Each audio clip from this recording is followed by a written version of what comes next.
Today we close out our series on the Copley Woods abductions. We'll pick back up with Kathie Davis, discuss more strange encounters she had, and her ongoing meetings with Bud Hopkins. We'll then review 2 transcripts of Kathie's hypnosis sessions with Bud and learn about her weird dreams and about hybrid babies.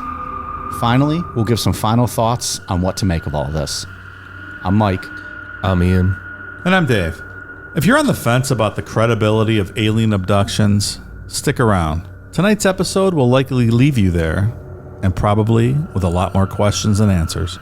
This is Necronomipod. Segment of society that does, is that refusal in part based on fear? Well, of course, it depends on the person. I certainly think fear has a lot to do with it. But also, the human mind just wants to say no to certain unthinkable subjects. The human mind, there are some things the human mind will not accept. I cannot accept that it is so wrong. So the concept of alien life form for a lot of us is just, I refuse to accept that. Yes. You see, because if it's true, I mean, if things start to tumble for a lot of us. The world would change drastically. And it's a kind of upsetting idea to imagine if this idea were being officially promulgated by a government. You know what's not fun? Getting old. Yeah. And just like having random parts of your body start hurting. Oh, is that so? It's true, man. I mean, you probably could tell us about it too. I could tell you all about it. I'm at the point now where every time I get out of bed, my right ankle is extremely stiff and it hurts to walk on. And I have to limp around for about 5 minutes before it loosens up and feels better. I have never had an ankle injury in my life. Right ankle's like, hey, fuck you. It's been 36 hard years. I'm over this. Why don't you give me more support and stop wearing those fucking Chuck All-Stars that you wear all the time, walking around like you're goddamn barefoot. Those shoes are not very comfortable if you're walking. No. Yeah, I can't do it. Yeah, I was never able to wear those because they never made those in wide size. And finally, last year, they started making them in wide. So that's all I wear. Yeah. Everywhere. They're now. sweet shoes. But I've been waiting my whole life to wear them. They came out for... Motherfuckers took a long time to make a wide size. There's no support. And there's no cushion for your feet. Yeah, if you're doing a lot of walking, you got to wear something else. I wonder if you could add some like gel, Dr. Scholl's gel packs or something to those to make them a little more comfortable or supportive. But if they're already snug on you, are they still going to fit? I don't know. I don't have all the answers. I'm just asking questions. I don't want your ankle to hurt anymore. Well, that's what I live with now. That is my life now. Every morning, I got 5 minutes of ankle pain. I have that too. I think I probably had a bad sprain on an ankle years ago that never got fixed. It probably healed wrong, and it hurts a lot sometimes. Really? Like it feels like it's broken. Yeah. But at least you can pinpoint it back to something, maybe. Yeah. I've never had any injuries or issues with my ankles. I've been buying that old man cream for years from my wreck. I have all that arthritis and shit. Blue Emu or whatever. Dude, that's exactly what I'm talking about. Is it? Yeah. Blue Emu. Yeah. For my I love hips. their ads. It works well and it doesn't stink. That's accurate. It's true. They're a big sponsor in NASCAR, so I always hear Richard Petty reading these commercials, and like that's always like their tagline. Yeah. It works great and you won't stink. I'm like, okay. Is that like the BioFreeze? Because I use the BioFreeze. Yeah, it's like that same kind of muscle stuff. Lidocaine. Yeah. Where do you put yours? Like your shoulders? Your my neck? hips. Oh, your hips? Yeah, because I broke. That's what all broke was my hips. And it works though? Mm-hmm. Yeah. Wow. But yeah, dude, I'm like a straight up fucking old man. Like for real. This is the worst opening conversation we've ever had. People are like, I used to admire these guys and, you know. Look here, see? This is what you have to look forward to, see? I've been talking about or muscle creams and I'm going to get some white New Balance and some white tube socks and start wearing. Jean shorts, go mow the grass like with wearing that. If you hear a little bit of an echo tonight, we hope you don't, but we're having some painting done here in the studio. So all the signs and pictures that are usually up are not there. So a little bit more of an echo in the room, at least for us. Hopefully it doesn't carry over to the microphones, but we apologize. It's just, bear with us for one episode. If you do hear the echo, we'll try to talk directly into the microphone. Just speak like this, right into the microphone. There you go. Perfect. In a deep voice. Dave's gonna do the whole episode like that. And then the alien penetrated my pussy. And this just became an errata. So, all right. Well, what are we talking about? So where we left off on part 1, Kathie Davis was experiencing reality bending scenarios where she wasn't sure if these experiences were real, if they were dreams, or if she was just going crazy. UFO researcher and author Bud Hopkins took on her case, and using hypnotic regression along with interviewing people around Kathie, he started to get to the bottom of what was going on. Where we left off on part 1 specifically was when Kathie got home from going grocery shopping. There were drinks in the house, but she wanted a Diet Pepsi, like had this craving to go turn around, go right back out for a Diet Pepsi. And Dave told us about how much he loves Diet Pepsi at that point. Right. Disgusting. I heard from some Pepsi fans this week. Yeah? You're all wrong. Disgusting. Did you hear from any anti-diet pop fans like myself? No. No. People seem to love diet soda. I don't get it. I used to not like it, but then I guess if you just drink I'm it not trying enough to gain over and weight. over, you just get, it's an acquired taste and you just Yeah. get used to it. I made a conscious decision at some point a long time ago. I'm like, I can't keep drinking all this Coke. I got to switch to Diet Coke. You just kind of force yourself. that's pretty much what I did. Yeah. And now I love it. It's the greatest thing I've ever put in my mouth. You're going to have Pepsi people coming after you again. Pepsi, I pray that the Pepsi Cola company goes out of business and they stop making that horrific product. Because every time wherever I go to a restaurant and you order Diet Coke, oh, is Pepsi okay? No, motherfucker, it's not okay. So what do you It's get disgusting. instead? You just get water instead? I just say, yeah, it's okay. Oh, so you're like, fine. Okay. I don't like it though. I think I prefer, well, it just depends if I'm talking regular Pepsi or Coke. I would take a regular Pepsi before a Diet Pepsi. I do like Pepsi, but Fountain Coke is so good. I don't know. The end. Oh, Fountain Diet Coke. It's the greatest thing that I think God has ever invented. Fountain Coke, too, though, in general, is really good. So, anyways, go ahead, Ian. So she went to the convenience store, what she thought was a 7-Eleven. That was weird, dude. Yeah. And A mind simulation. That was a weird little scenario. she walked in, the cashier wasn't the normal cashier. And then when they got out, she's like, oh, wait, it's like really fucking bright. Like the store, the windows are all lit up. They're real big. Like the aliens' representation of what they thought a convenience store looks like. Right. Freaky. And then she took a sip of her soda and it was actually Diet Coke. And she was like, no! So moving forward, on the night of November 26, 1983, Kathie had her next experience. And this time it involved her children, Robbie, age 4, and Tommy, age 3. Kathie said throughout the day she felt like something was watching her, and she was just generally creeped out. She got the kids to bed with no issue until around 5 a.m. when she was woken up by Robbie screaming at the top of his lungs. Kathie rushed into his room, picked Robbie up, took him to her room, and started to comfort him with the whole, you just had a bad dream, everything's fine. Robbie said it wasn't a dream, and according to Kathie, Robbie replied with, quote, Mommy, a man with a big head came in my wall and went in my closet and kept going back and forth, and he wouldn't let me move.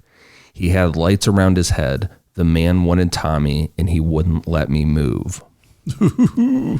More eye smiling, right? Mm-hmm. So this is like 2 months later from that last occurrence that we talked about. Like, Right. that was terrifying enough. Like, what she's been doing for 2 months, Not sleeping. right? Like, could you ever sleep? I would be terrified. Look, I'm to on go to edge sleep. right now because of the painting you're having in this office, and you took your blinds down, and there is a wide open window. It is wide open. And honest to God, like out of the corner of my eye, I just keep looking over there because that is unsettling to me. Hello, close your blinds. We have a special scenario tonight. Anything we can do? Like someone's I can't close my blinds. Someone's face is just going to show up in that window. 100% that is going to happen. That'd be cool.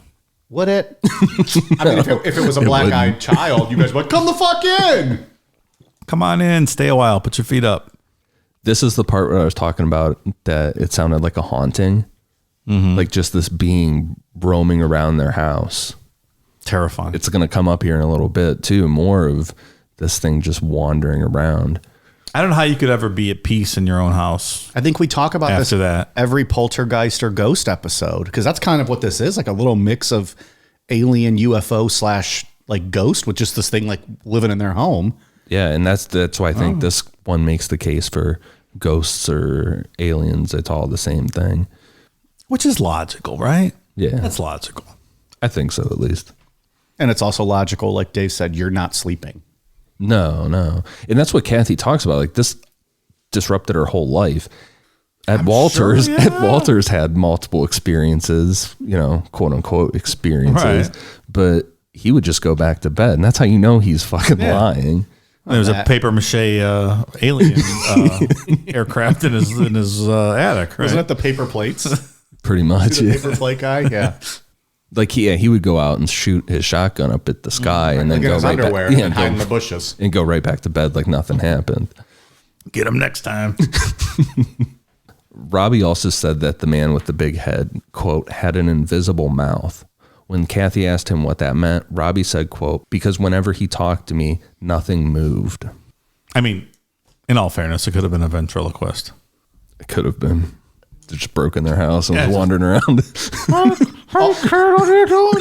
Also just as creepy, I think. Ventriloquist? Just breaking into your home in the middle of the night and talking to you. No, that's not me saying that. Let's just start down in the closet. It's even better because like his mouth's just completely moving when he does it. Well, I'm not a trained ventriloquist, Mike. After this, Kathie said she went back to get Tommy out of the room, and out of the corner of her eye, she saw a flash of light come out of the closet. But she herself says that it could have been her mind playing tricks on her because she was very creeped out by what Robbie just told her. Like, she was really on edge. About a week later, Kathie went into the boys' room to wake them up one morning, and Tommy's pillow and his shirt were covered in blood. Kathie took him to the hospital in a panic, but everything was fine. He wasn't hurt at all, and he wasn't freaking out. And doctors said that Tommy probably stuck a pencil in his nose or something like that, but Kathie wasn't buying it. That's a little presumptuous, huh? They probably shut the pencil up his nose. Yeah, sure, Doc. Okay, that's what he did. Bud Hopkins theorized in his book that possibly the nosebleed was from a similar procedure that Kathie recalled under hypnosis, the one where the thin tweezers were put up in her nose. And Bud Hopkins says that this is just something that popped in his head. He never, spoke at length with her kids and had nothing to back up that theory. He just brought it up. Made it up. Yeah. Yeah. He came up with that on his own. Yeah, exactly. When talking about these incidents under hypnosis, Kathie recalled something that happened to her the same night that Robbie saw the being walking back and forth from his closet. So she remembered the Robbie part, but then under hypnosis, she remembered additional details. Right. That happened that same. Okay. Right. This would have been after she eventually fell back asleep.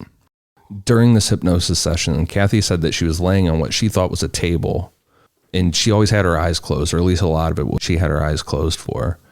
She said that she could feel that her nightgown was still on, but it was pulled up right under her breasts. At one point, she felt relaxed, and when she opened her eyes, she saw the same typical gray alien that she had been referring to as the gray-skinned man. Again, Kathie said that a lot of this conversation came through the being's eyes. Like, it was telepathically communicating to her with feelings, to which Kathie put into her own words. The being put its hand on her stomach and asked Kathie how she was feeling. Kathie replied that she was, quote, tired and crampy. According to Kathie, the being said, that's good.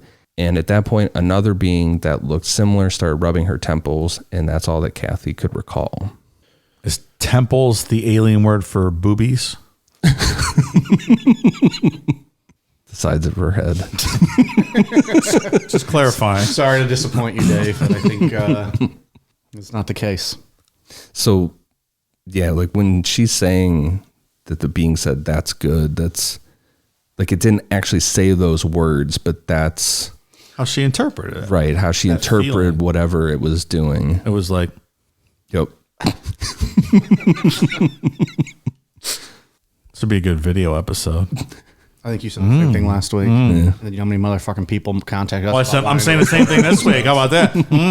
I'm smiling at you with my eyes. We got We do not have the technology at this moment to do that. Apologies. Now I'm frowning at you with my eyes. Oh. He's furrowed his brow.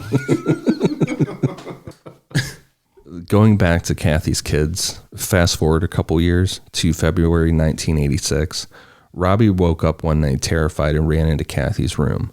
When she asked him what happened, Robbie said that there was, quote, a red tarantula crawling on his wall. From questioning him, Kathie gathered that Robbie was describing some kind of like a red light with rays coming off of it that looked like legs moving down the wall.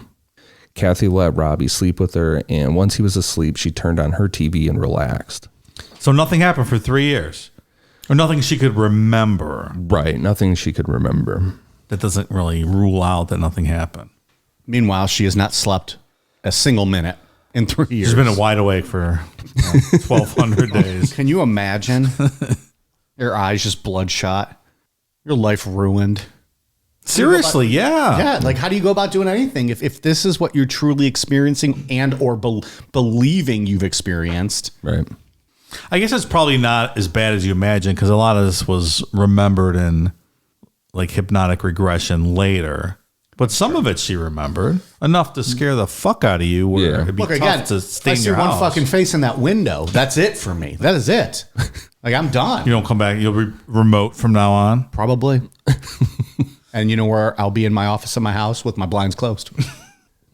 So after a little while, Kathie's sitting there watching TV and finally relaxed, and she noticed something out of the corner of her eye. She turned her head to look at the door, which was open, and she said that she saw the small gray-skinned man walking down her hallway. She said that it wasn't a flash of light or things like that. She thought that her mind could be playing tricks on her. She said without a doubt she physically watched this being walk down her hallway. She said it never acknowledged her, just walked past, and she had no idea where it went. Kathie said that she grabbed Tommy out of his room, and the three of them stayed in Kathie's room, and she did not sleep that night. That wasn't sleeping or anything. That was just, you know. The scariest part of this whole story. Walking out down the hall. No fucking way. Probably fucking naked, going to the fridge to go get a snack. Drink milk straight out of the carton. Like all fucking guys do. Can't take us anywhere. I just don't know how you can go back to sleep at. You know what I mean? Well, she did Like not you saw a that fucking night. alien walking down your hallway. Like, how were you even in the house anymore?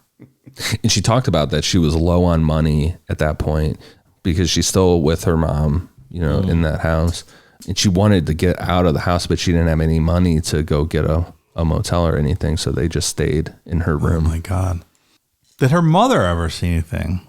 So remember the initial letter that she sent Bud Hopkins with the light and stuff, and how her mom had seen the light too? Okay, that's right. Her mom had missing time, but she never did Nothing like this. But she never did hypnosis. She didn't want to do it. Yeah. Okay. Is there anything to like the feeding into it that would make all of this worse? Like the mom maybe didn't feed into it, didn't acknowledge it. Like, oh yeah, I saw that light, but I'm going about my life. And then nothing else happened to her. Meanwhile, Like she welcomed us. like for lack of a better word, Kathie is selling all this. So it's like, you know, more is happening. Like you told me when I heard those voices and you're like, don't fucking acknowledge it. Don't make a thing of it. Yeah. Is there something to be said for that with aliens or not so much? Or is that more Maybe. just that crossover kind of with the ghosts? I mean, there's people that experience a lifelong thing like this, you know, that starts when they're a little kid and goes on.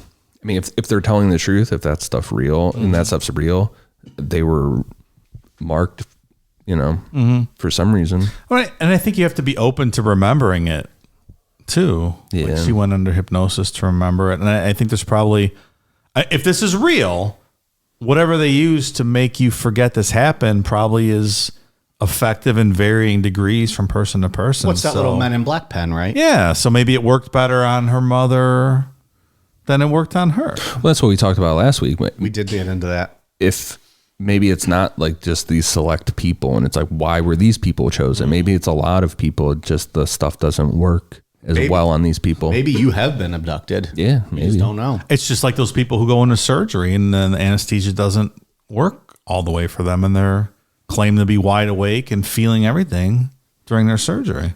Same thing, right? Talk about terrifying. Same basic idea. Oh my God, yeah. I can't even imagine. Maybe that's why your hips hurt every morning. There's every night a fucking alien taking you from behind, just fucking working your hips, just pounding into you. You just don't remember. I'm just saying, you don't know. You never know. You never know. It's possible. That's the motto of the show. Anything's possible. Me and Angie were talking about this the other night because we watched a documentary about alien human hybrids and stuff, getting into this. And I'm like, I'm starting to think that your body never actually even goes anywhere. That there's some type of out-of-body experience that happens that's mixed with a physical thing that we can't understand. Like they just come to your house and pull the veil over you kind of thing? And you're not really abducted? It's all somehow you go to that. Your mind is taken to a different plane of existence, a different dimension or something. I think you mentioned that last week, didn't you? Probably, we're like recapping a lot. I think we talked about how like your physical body might not actually ever go anywhere. Right. Yeah. I don't know. In my drunken haze, I vaguely remember hearing that because I was like, oh, that's wild. It blew my mind. I feel like I'm on DMT. But that's another thing, like DMT, stuff like that. People are like clearly are like, I experienced something. There were beings here. There were physical things that I could see and talk to. Look, it's just a bunch of neural connections, right? Yeah. I mean, who's to say what's real and what's not real? Vince McMahon. I just thought if I had any forethought at all today, I would have gave someone $50 to put on a Jason Voorhees mask and start pounding on this back window. It would have been the greatest fucking thing ever. God damn it. How you can live like this. That is just just right there. People could literally be in their house right now across the way looking in on us. I can see their window. They can see us. They probably could. Can you imagine how jealous like listeners are? Like, those motherfuckers across the way don't even realize what's going on in that basement. It's an award-winning podcast being recorded down there. They just haven't gotten any awards yet. Someday. But it's coming. Someday, man. Well, other than this guy, top 40 under 40. Oh, yeah. But It's kind of an award. A superstar. Doesn't put any beer in my cooler, so to speak. So a couple months later, in April of 1986, all of these events kind of came together as what has been going on for all these years. So we're going to go directly off of the hypnosis transcripts for a lot of this and then kind of break down what's going on here. And for my part, too, I think Dave's going to be doing Bud Hopkins. I'm going to be doing Kathie. There's a lot of like sighs and whispering that it says in my notes, so I'm just going to do those. Okay. For her. You can do it like that. That's not my interpretation of how she did it. Probably. I might go full method here. I might go full method. Some word. This is what's going to win us our first award. Yeah. I will say before we get into this, that's a criticism of Bud Hopkins that I actually agree with. Is that he's the one asking these questions. I don't think that is great. You think they're leading questions? Or someone else should be asking them. Yeah, somebody that is not connected to this. Someone that's like an actual medical, Classically trained hypnotist. Right. Not that a hypnotist is a doctor or anything, but... You can be a doctor and know how to hypnotize people. That's a little better than just Bud Hopkins asking these questions. I think that's a fair assessment. Yeah. It throws me off a bit. I don't like that. It looks like you were feeling pain, Kathie. Is that so? It's really strange. It feels like my stomach is full of air. Not my stomach. My hips feel all swollen, bloated up. Even my rectum. My female parts all across my lower abdomen. Just everything feels like Dave's already picking out stuff that he's going to put on the fucking soundboard. Guys, I'm 2 sentences into this. It's like 4 pages here. My female parts, all across my lower abdomen. Just everything feels like I'm being pumped up full of air. It's extremely uncomfortable.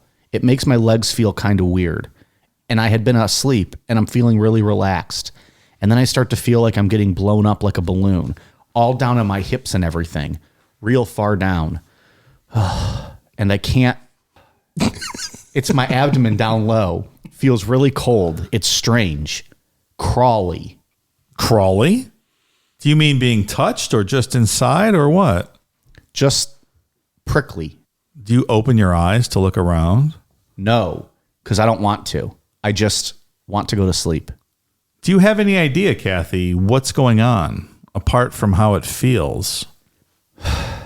I guess I'm just dreaming. It smells like water.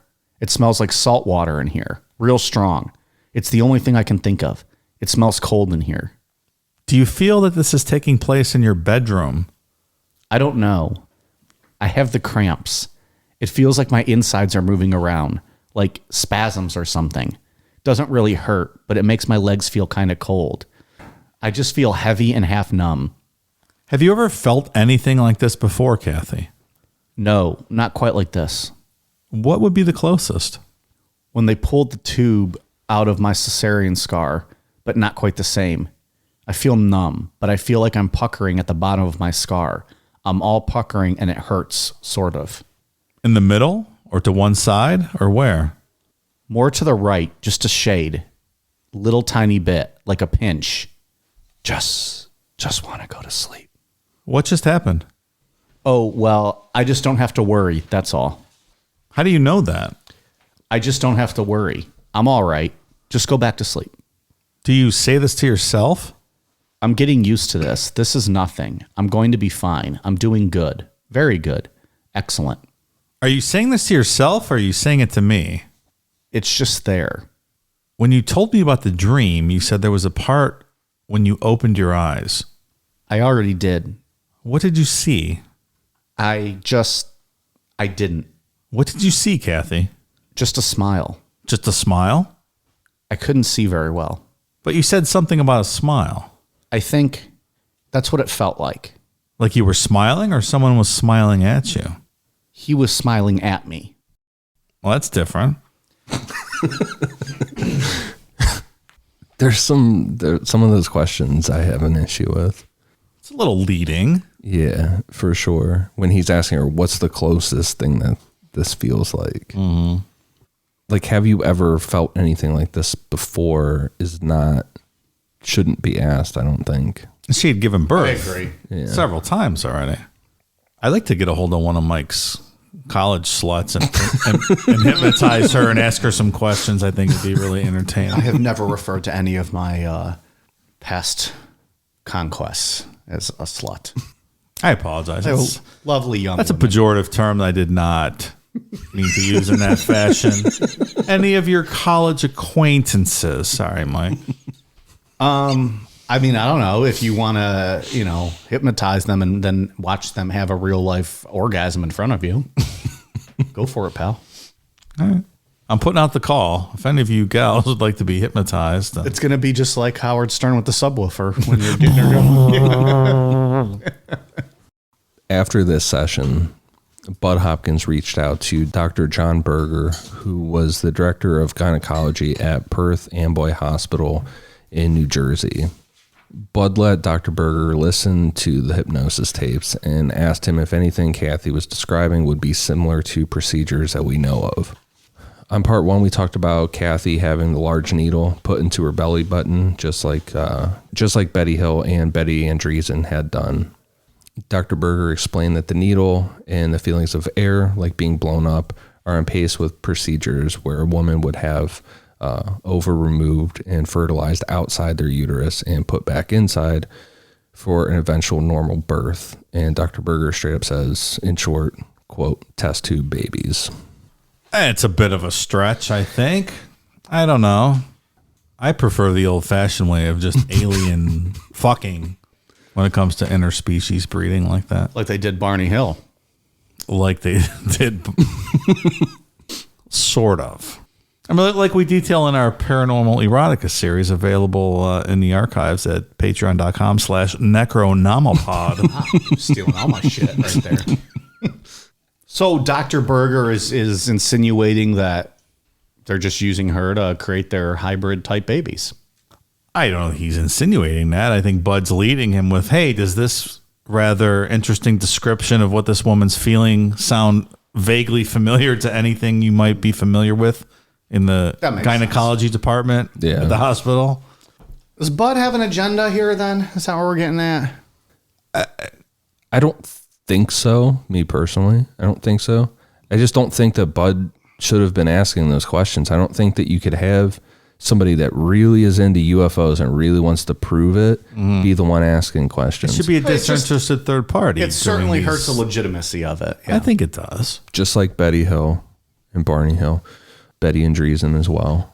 You know, those were done correct, in my opinion. You know, you had that third party person asking the questions. Yeah, like the interviewer hypnotist should go in there sort of blind, not knowing what they're asking about, and just ask questions related and see how it goes, I think. Bud Hopkins said that he never let Kathie know that he spoke with Dr. Berger or that this idea of some sort of fertilization was even on the table. Rather, Kathie herself called Bud in May of 1986 and told him that she had a really weird dream with a baby in it.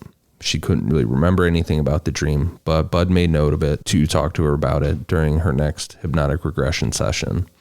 Later in May of 1986, they had this session, and this is transcript from it. You told me about a dream you had recently. It was just a dream, but you said there was a little baby in it. Do you remember that dream? Yes. Can you tell me a little bit about it? Where were you when the dream begins? I'm in a big room. It has to be a dream. I know it's just a dream, but I'm interested in hearing about it. There are 9. Do you see 9? Are you just told this, or what? I see 2. Do you want to describe them to me? The oldest and the youngest. They want to watch me. Hold this baby. They want to feel how I love it. They want to feel how I love it. I shouldn't worry because she'll take care of it. I have something they can't give it. What is that, Kathie, that you have? Something to do with touch and the human part. And they won't understand, but they'll learn. And they said I could name them. I would choose. And I pick Andrew and Elizabeth and Sarah and Peter and Caleb and Rebecca and Email and Paul and Larry. Email? Yeah, like we're just going to... Oh, no, I think I typed that wrong. That is what it says in the notes. Yeah. All these names. And It's Emily. It's Emily. Let the record show the notes say email. Yeah, no, it's Emily. All right, let me do it again then. And I picked Andrew and Elizabeth and Sarah and Peter and Caleb and Rebecca and Emily and Paul and Larry. You've got mail. Are Andrew and Elizabeth the two that are there? Andrew and Emily. Kathie is suddenly very agitated. I calm her. It's just a dream, Kathie. Just a dream. Dreams are funny. All sorts of things happen in dreams. It's okay. What happened, Kathie? It's better to tell me about it. What happened? They just left. They were here and they just disappeared. Do you mean Andrew and Emily? Yes. But you held Andrew? Yes. Tell me a little bit about holding him. I held him close, up to my breasts, and just cuddled him, his tiny head. It was so pitiful. I held his head in my hand. I kissed him on the head. He was all pale. He looked dead, but he wasn't. Does he look like a little newborn baby or a little older or what? He looked like an old man, and he looked so wise. I looked in his eyes. He was so smart, more wise than anybody in the world. And he understood my touch, and he felt strong again. That was the way he responded to you? You made him strong? My touch. Kathie, is Emily watching this? Yes. Can you tell me a little bit about how it seems she's responding or feeling? She was learning. Is she the little girl you've seen before, or is she different? She's the same, taller. She's not afraid anymore. That's good. She's very curious about me. How can you tell that? Just the way she looks at me. Does she touch you, or do you touch her, or do you just touch Andrew? She touched my face. She wanted to feel it. She backed away now. It seemed as if when she touched my face and then pulled away, it was almost pleasant. And she wanted to touch it again, but she was a little leery. And then she settled into watching me, inside and out, just like a sponge. How does the dream end, Kathie? Sometimes dreams just stop, and sometimes there's a little piece at the end. In the dream, I was told not to worry about him. Everything was going to be as planned. Everything was fine, and I would see them again. Do you know who it is that tells you this? That guy. Does he have a name? I can't pronounce it. It's almost a feeling rather than a name. I have to go soon or I'll get sick. So it's time to go. So how do you go in your dream? I go to sleep, lie down, go to sleep. I wake up in my bed and I start writing all these names down over and over again. So it prepares to wake her up, gives reinforcing suggestions. You'll have good, strong feelings about this dream. Good, vivid memories of Emily and Andrew. When I kissed his head, it was soft. It was real soft. Softer than Robbie's or Tommy's heads ever were. I bring her out of her trance state. Oh, that's wild, huh? What is happening there? I don't like the fact that Bud Hopkins has her remembering these things. Like Betty and Barney Hill, the hypnotist was skilled enough in it that he was like, you're not going to remember any of this when you wake up. You're not going to remember anything of what we just talked about. You're not going to be scared or anything. And that's what's crazy about Barney Hills is he's screaming, he's freaking out. He comes out of hypnosis, he's perfectly fine. Like, Right. I didn't even think I was out, but I was, I guess. But she remembers all of it when she wakes up. Yeah, because Bud's like, I want you to remember all this. So he can write a book. That doesn't sound healthy at all. Because Betty and Barney Hill were allowed, they listened to their tapes on their own. Yeah. It took them a while to make the decision to listen to all that stuff. Did Kathie listen to him? Yeah, I would assume so. When Kathie was fully awake and relaxed for a bit, she went into detail about what she relived through hypnosis. Bud asked her about the baby she held named Andrew. Kathie said that his head was very soft, like a marshmallow, and that his head was about the size of an apple. An apple? Bud then moved to Emily, to which Kathie said that Emily was more along the lines of a normal-looking little girl. However, Kathie did say that Emily's hair was very blonde, almost white, and was very thin. Kathie said that Emily's skin was very, very pale, and she had really thin lips. I was getting like a Benjamin Button vibe from Andrew, like he was old, like a baby, like an old, wise an old baby. man, but a baby. Yeah. Well, I think we're going to talk about it in a minute here, about like the whole, like how your mind processes things. And all this stuff, this is just classic, or what has become the classic alien human hybrid stuff. You know, we don't know why they're doing it, but that is the goal, is to create human hybrids. So what she's describing, they always have like white hair, thin. Some of them look pretty close to human, and then some of them are kind of like the fuck ups and they look too alien. Maybe that's what Andrew is. It's not a perfect science, right? Yeah. Especially if there was 9 of them, right? I wonder what made them, or like what made her get to hold these two specifically. Right. The artwork is very unsettling to me. She drew the artwork? Just any artwork in general of like alien human hybrids, like people that remember those events. I don't like those pictures at all. It's like a Men in Black type thing. They like make my skin crawl. Just like that off human type. Yeah. Yeah, it would be weird, dude. There's a documentary called Love and Saucers it's on Discovery Plus. Of course there is. There's a guy, you should look up just type in Love and Saucers artwork. He has a whole saga of alien human hybrid stuff. His pictures are fucking terrifying. They're absurd. There's a lot of nudity in them, but they are fucking terrifying. We're talking. If you had the chance to have sex with a hot alien, Mike, would you do it? Why not? Of course. Oh, I agree. I wouldn't be afraid. Let's go. Remember Antonio Villas-Boas? We talked about on Patreon, the Brazilian guy? Yes. He was all about it. Yes, that's right. He basically said, yeah, I would do that again. This was awesome. Pretty good time. I'd go back. Yeah, I would be like, hey, alien, lay down. I'm going to lay on top of you. We're going to have missionary sex. Yeah, he was like, in about three minutes, you'll be back on your UFO. Yeah, technically, he was before Betty and Barney Hill. Was it in the 50s, that guy? Yeah, like late it was 50s. Way back. That's right. Yeah, he was all about it. He was proud of himself. Hell yeah. Fucking trailblazer. Back to be an alien one. So Alien Punani. I think we're all in agreement then, right? 3 for 3. We all would, of course, do a hot alien. Oh, yeah. Yeah. I do not hot alien. Yeah? I don't know. I mean, I would want to. Depends. I need some bleach. I don't know if you'd have the choice. That's also true. They might do you. You're doing whatever they fucking say. Yeah, you're like doing. him with his hips. We're not the advanced species in this equation, I don't think. It's true. We just take it. What else you gonna do? Bud shifted gears back towards the baby and brought up the fact that under hypnosis, Kathie said that he was wise and that his eyes were wise,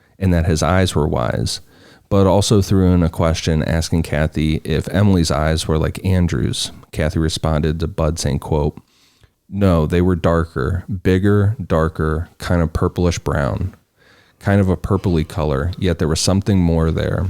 I just fell into them.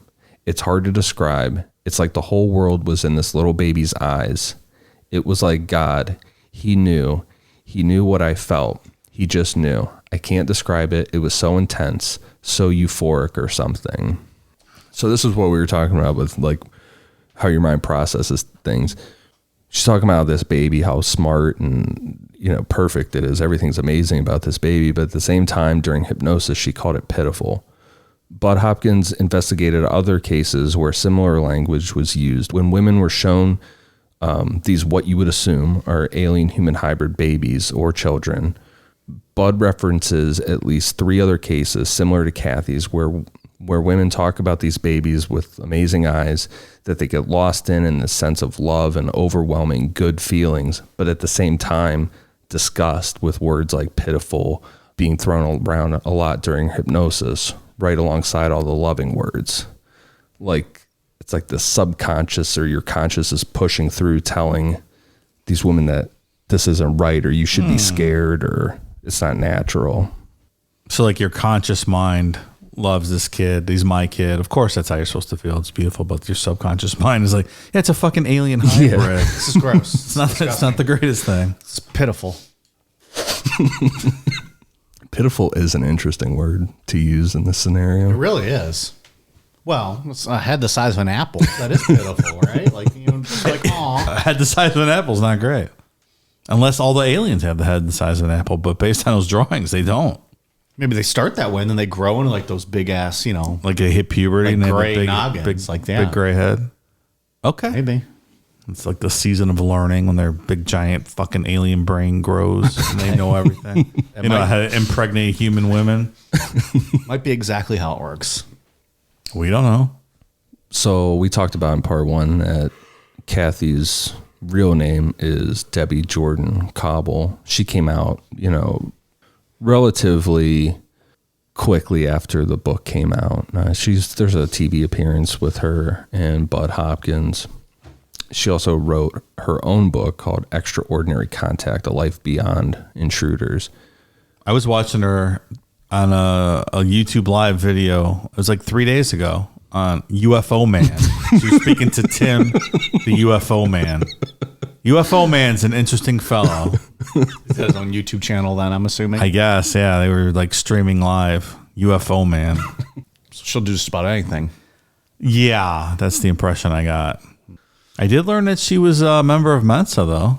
So that's kind of impressive. Really? Yeah. If you don't know Mensa, you have to be like tested in the top 2 percentile of IQ tests for people in this country to join Mensa. So she's smart enough to concoct a whole series of things.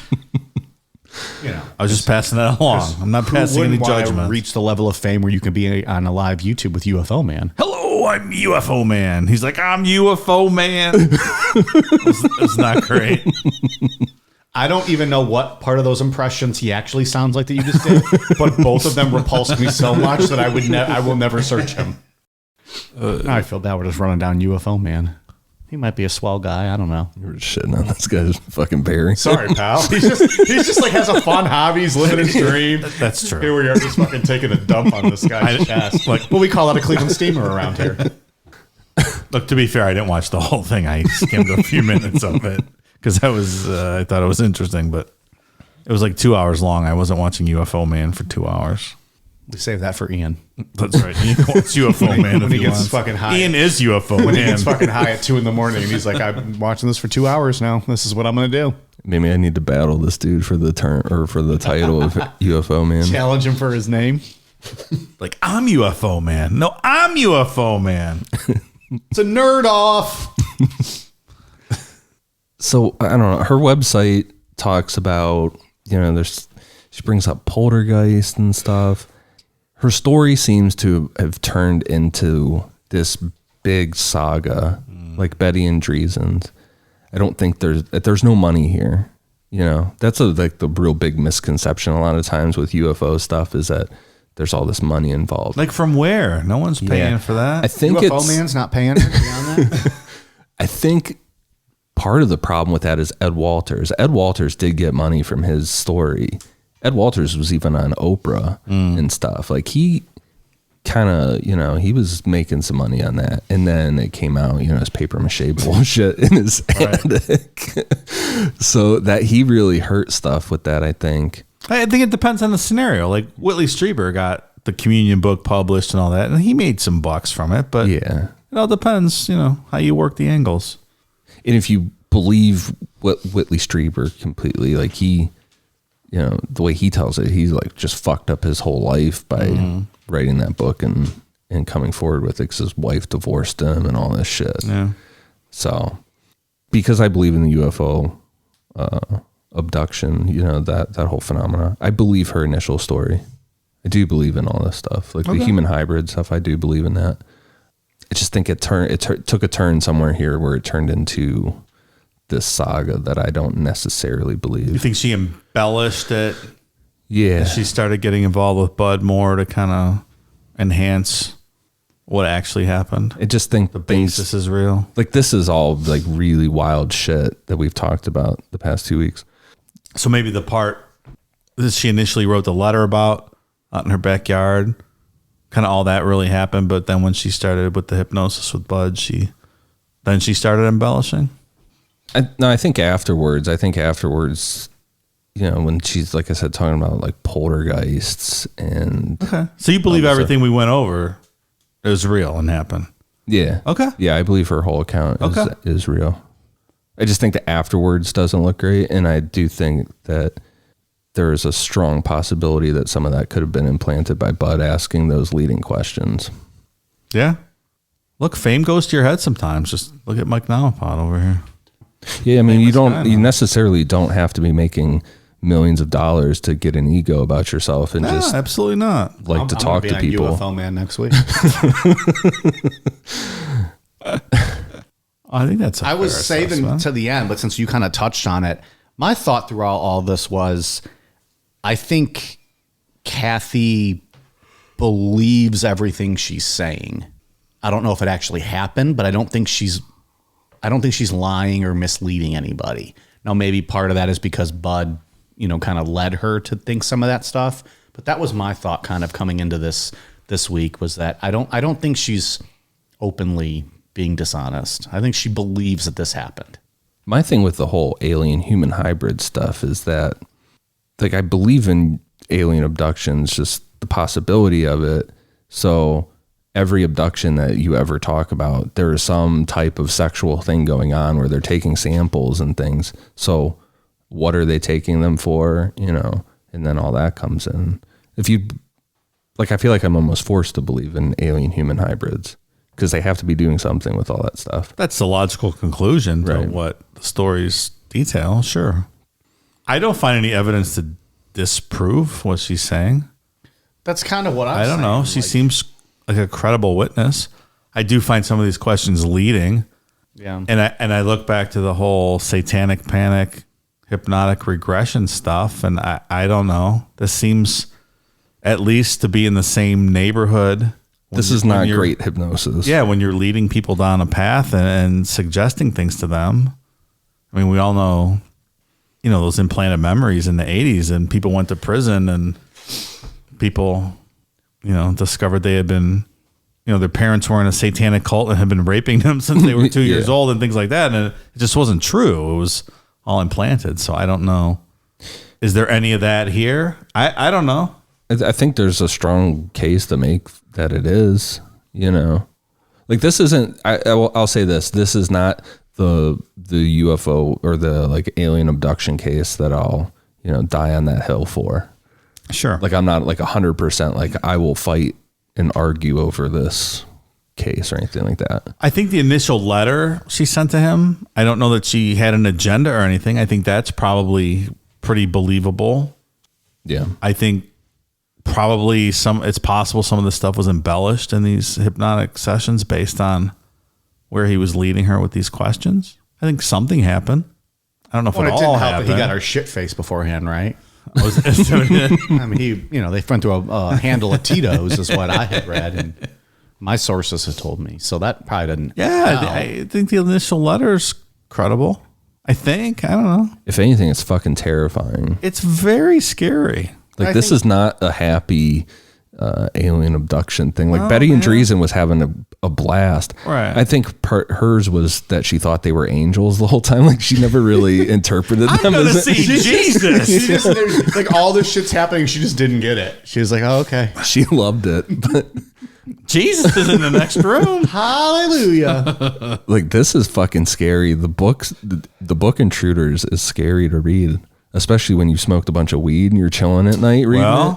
Yeah. It is, it's spooky. If I see that a gray like that walking down my hallway, like I'm leaving. I'm not coming back to my house. Look, any minute now, there's going to be a gray in your window because it's just fucking inviting anything to just show up. It's I'm almost let you know if I see a gray. Yeah, please let me know. All right, you'll invite it in probably, and then I'll have to fuck it because I already went on record and said I would. I hope it's hot. That almost seems like just like a little rip in, our reality for a second. Like Something she wasn't supposed to see. Yeah, like she just saw it. Sure. Because, right, technically with all the different dimensions, there could be something just hanging out in here in this room and we wouldn't be able to see it. It bent real quick. And I think she was susceptible to, to seeing stuff like that. There's all varying degrees of everything, I think. Yeah. I don't, like I said, I'm not like full 100%. Like I believe every aspect of this. Sure. Her initial story and letter, I think, is pretty credible. I'm not convinced it's 100%, start to finish true, but that doesn't also mean that she is being dishonest, right? She might actually believe that this happened.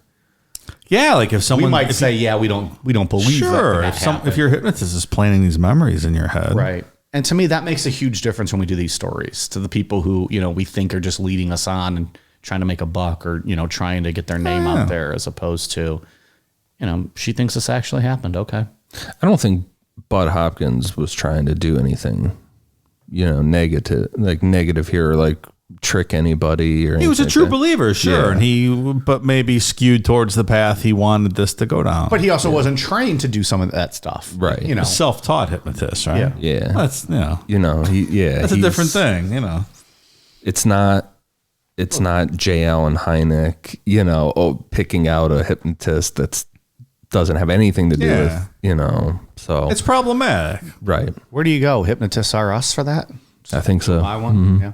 I have a Hypnosis for Dummies book upstairs. Oh yeah. Anytime you want to try it, Pally. I was trying to get my wife to let me hypnotize her. She's like, "Get the fuck out of here! I'm not doing that." Like like make a keyword or something. Anytime you snap your fingers, she'll do whatever you want. It's called a safe word, Dave. I don't want a safe word. I want a trigger word. I would always be like, just so you know, my safe word is please keep going. That's awesome. Okay, that's what you want. In Eurotrip was the keyword like Vanderschlussel or whatever it was. I forgot about that. We talk about that movie. Did you say Vanderschlussel? We talk about that movie so damn much. We're going to have to do that for a Necronomicon movies. It's one of the best movies. It's so goddamn funny. People are going to get pissed when it turns out that we're just doing comedies every fucking month. Movie 43. I want to do The Burbs. We're going to do fucking Eurotrip. At some point, we're going to do Big Trouble in Little China. Oh, there you go. People are like, this is not what I signed up for. You give me a horror movie and it's fucking, what is it? Part 5 we did. Friday the 13th. Ridiculous. Like, you assholes are stealing from me at this point. So I'm giving this a partially true rating. Like, I'm not We didn't sure. finish the notes yet, did we? Okay. Partially true. I thought that's where we're at. We can continue. I'm good to go. Keep going with that. We don't have to be linear here. We do whatever we want. It's our show. Yeah, I kind of agree. I don't know if I believe any of this happened, but I don't think that Kathie's openly being dishonest. I think she thinks something happened. And like you said, Ian, I don't think Bud set out to like manipulate this. Right. He just was a believer and maybe didn't go about the hypnosis sessions the right way. The best of intentions, if you will. Sure. Just as a wrap up, we talked about in part 1 that Kathie's sister, Laura Davis, had her own experiences. So real quick, on a Sunday afternoon in 1965, Laura was driving, and out of nowhere, she felt the need to pull off of the main road and park behind a church. Next thing she knows, it's dark outside, and a bright round light is rising up from her car until it's gone. Laura did one hypnotic regression session where during a period of 2 hours that were missing, she recalled being lifted into the UFO. She could see the parking lot almost like an out-of-body experience, but her car wasn't there. Inside the UFO, she saw a long table and 3 gray-skinned beings, but they were real shadowy, and she couldn't make out much else. At that point, the regression faded, like she wasn't able to pull any more out, and Laura didn't want to dig any deeper. She basically told Bud, fuck this, I'm done, don't want to know anymore. Laura's the realest motherfucker in this whole story. Because I think I'd be the exact same way. If we take everything at face value, the whole family was targeted here. Yeah. Why? I don't know. Maybe it's just that like you said, the shit doesn't, whatever they use to make people forget just didn't work on them as well. Is this the only story? There's got to be more, but UFO abduction stories where a family is targeted like this? No, there's other accounts of it. Is there? Yeah. Like Betty Barney Hill, if you believe that one, they were together at the time. So, of course, it was both of them. Right. But to go on and on like this and then almost involve the kids, and haunting them, that's a weird one. Yeah. Yeah. It's fucking scary. And it goes along the same lines of maybe genetically they're not, the whatever they use to cover their tracks, the veneer they try to pull over your eyes doesn't work. Yeah. For that whole family. So if it doesn't work for one person, it makes sense it wouldn't work for the family. Sure. What happened to the kids? The kids ever do anything? The Robbie and no, not that I know. They're serial killers. They murdered like 47 people. Because their mom Nothing too big. We gotta stop her. She's gonna come after us with that Mr. UFO man money. Still burying this fucking guy. I'm not burying him. I'm sure he's got a lovely I'm not YouTube burying page. UFO man. I didn't. And I really don't mean. Yeah, I don't mean to do that. Like the guy's just having a good time, living his life. They were like doing a Zoom call, I think, with her, and they had their filter. It was him, like another guy who was kind of facilitating for UFO man, and they both. UFO man has a facilitator. We don't have a fucking facilitator on our Zooms. And they had like, I think, some sort of Star Wars filter, so it looked like they were in a spaceship when they were doing the show. They're taking that 90s graphics to Zoom. It's like straight up public access TV now on the internet. Well, Debbie or Kathie, aka Debbie, her website is not great, as you could imagine. Is it the neon blinking? No, but it's just that same vibe. It was made. She's selling stuff? No. Huh. She's just wants her name out there. She's just talking about, her experiences. She has a bunch of like does she charge for talking about her experiences? Like I don't know. Interesting. I don't know. I believe this to some degree. I don't think I'm fully on board with all of it, but I think something happened to this person. I believe she thinks something happened. I'm not confident that anything did happen, but I think she believes something happened. That's fair. Yeah. Something's going on. Okay, bye. All right, well, any final thoughts on this one? Two-parter. We don't do a lot of those with the UFOs and aliens. Though people corrected us last week when we first questioned that, and then they must have paused the podcast, immediately got on social medias and scolded us, and then didn't listen another 30 seconds when we talked about how Skinwalker Ranch and Fire in the Sky was 2 parts. Fire in the Sky was 2 parts? I believe it was. Was it? Yeah. It's interesting. We had a few people tell us that it was. Certainly, I don't remember. But I feel like that could have been a 2-parter. Travis Walton was in the news the other day for something. Really? I don't remember what. The movie Maybe it was just a new That movie is Blu-ray just release or so something. I don't know what 80s. it was. It's absurd. Are they still doing like Blu-ray releases? Like that's a thing now? Like it's not just gonna be like on Amazon Prime and 4K Ultra? Oh, yeah, for collectors. It was probably a 4K release. Yeah, True. That movie is worth watching just for the alien scene at the end. That's fucking scary. I think that movie's great. Which one? Fire in the Sky? Fire in the Yeah. Sky. Yeah. Oh, yeah. Really We good all. movie. I watched it before we did the episode. DB Sweeney's awesome in that movie. I just want to say DB Cooper. DB Sweeney. Was DB Cooper a Patreon episode or was that a? I think it was. Yeah, it's Patreon. We never gave that one out for free, and we never will. It's patreon.com/necronomipod. Also, and I know we said it before, I'll say it again because people still ask. If you go to Patreon and search us, we will not show up because we are listed as adult content. You literally have to go to patreon.com/necronomipod. Isn't that to find weird? us. Did we ever determine why that is? Well, it's not OnlyFans, Dave. Come on. Look, we're not, you know. I don't know. Are other adult content Patreons just show up? I don't know. I just find it strange. Yeah. How many people have not subscribed to us because they can't find us? Yeah, it's And, weird. like, you know, now that's beers in my cooler I'm missing out on. Did we ever look into this? Maybe we should. Yeah, I thought it was just Patreon's rule. I don't know. I'm going to look See, into this now. smarter businessmen would have looked into this a long time ago. We're like, oh, okay. But when you give three drunk fucks from Medina a podcast that falls ass backwards into success, they don't know what the hell they're doing. I think I'm going to look into this. Doesn't seem right. The man's holding us down. You literally can't go to Patreon and search Necronomipod. We don't come Like, up. we're not fucking donkeys or something on the show. Like, it's not Bestiality Podcast.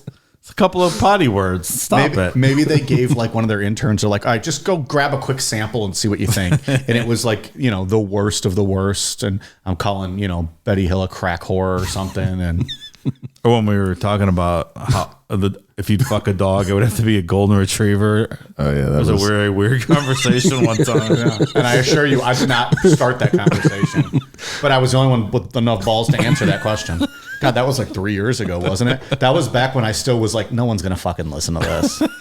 I was a different Say Mike wild when this shit. podcast started. Because I was like, nobody is ever listening to this shit. Oh, that was golden retriever fucking Mike. Yeah, you got to ignore that And then all of guy. a sudden I was like, oh, fuck, people are listening to this. I'm going to have to stop. And before anyone asks, no, that Mike is dead. He's not coming back. I got to be professional Mike now. He got chlamydia from a rabid golden retriever and he died. This Mike's here now. Yep. So I was fucking this golden retriever.